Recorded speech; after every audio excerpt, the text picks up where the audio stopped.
खुलुमबाय।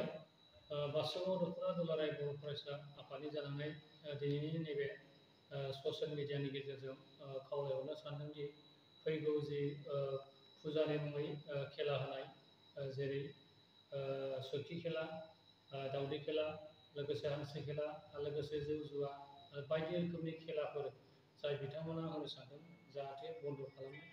आरो बेजों लोगोसे आं बेखौ फोरमायहरनो सानदोंदि जोंनि चिरां जिल्ला हिसाबै जोंनि सोलोंथाइया जोबोद दावगानाया जोबोद गाहायाव।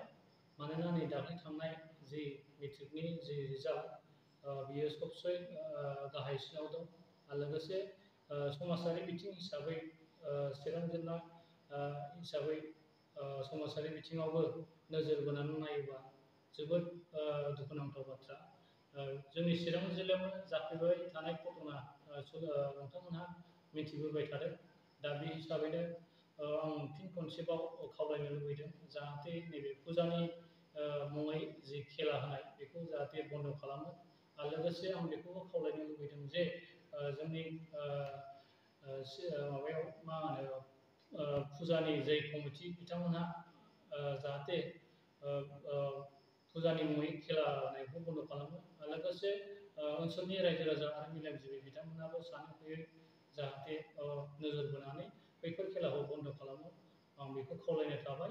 आरो लोगोसे आं बेखौ फोरमायनो लुबैदों जे जोङो दाख्लैहाय DC आरो SP आरो OC बिथांमोननो जोङो लाइजाम आखारजोंबो जोङो बासुगाव दख'राया गथायनाय जाबाय।